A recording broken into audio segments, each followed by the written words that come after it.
माननीय मुख्यमंत्री सत्ता में काबिज हुए और सत्ता में काबिज होते सबसे पहला काम ये जो CNT एक्ट का उल्लंघन था उनकी पत्नी के नाम पर उसको रेगुलराइज करने का काम किया। ये भी आर्थिक कदाचार भ्रष्टाचार का काम है। इस पर भी PC एक्ट लगे और मुख्यमंत्री जी को आयोग घोषित करे। सिर्फ आयोग घोषित नहीं करे, इसको 6 साल के तहत ये चुनाव ना लड़े, ये भी हम लोग ने महामहिम राज्यपाल से अनुरोध किया। आज प्रदेश अध्यक्ष माननीय सांसद जी दीपक प्रकाश जी के नेतृत्व में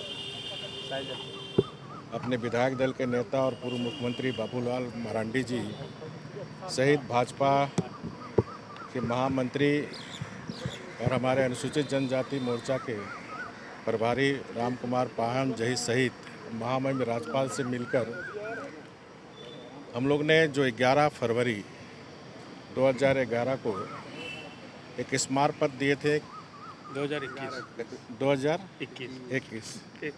22 सॉरी 11 फरवरी 2022 को जो माननीय मुख्यमंत्री जी ने अपने नाम से जो खदान लिए थे उस संदर्भ में था कि इनको आयोग 9A के तहत आयोग घोषित करे। दूसरा डिमांड था कि इस पर PC एक्ट लगे। तो माननीय महामहिम राज्यपाल को हमने अवगत कराया कि उस पर भी PC एक्ट के तहत माननीय मुख्यमंत्री पर आप स्वीकृति दिए FIR करने का।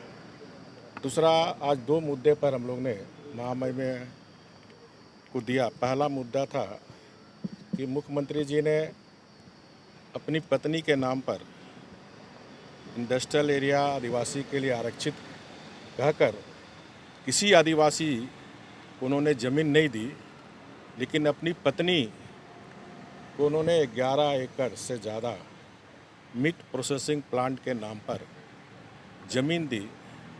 और इससे साबित होता है कि मुख्यमंत्री ने अपने पद का दुरुपयोग करते हुए आर्थिक कदाचार भ्रष्टाचार का काम मुख्यमंत्री जी ने किया। इस पर भी PC एक्ट मामला बनता है और माननीय राज्यपाल स्वीकृति दे PC एक्ट तहत, ताकि इस पर FIR हो सके।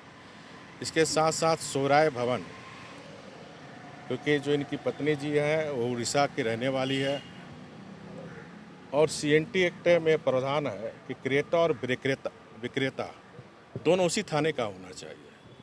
और इन्होंने उल्लंघन करके इन्होंने सोहराय भवन का जो हमारे राजू उरांव और एक और समथिंग उरांव जो ज़मीन की कीमत करोड़ों रुपये में थी उसको 9 लाख रुपये में लिए।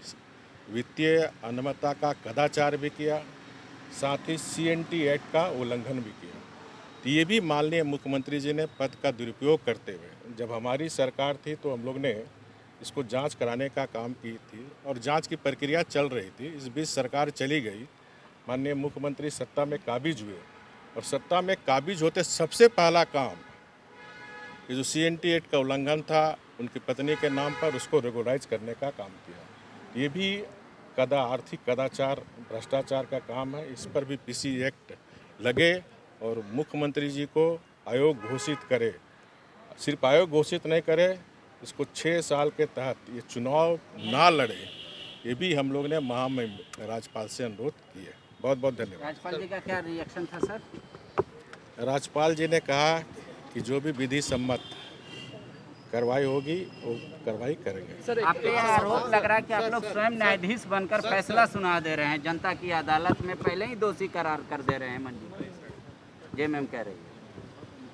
देखिए, कौन क्या कह रही है कौन ना कह रही है उस पर हमें नहीं कुछ नहीं कहना है। जो कानून कह रही है वही बात भारतीय जनता पार्टी कह रही है। सर, आप राष्ट्रीय उपाध्यक्ष में हैं। TheFollowUp.in, like, share and subscribe. www.thefollowup.in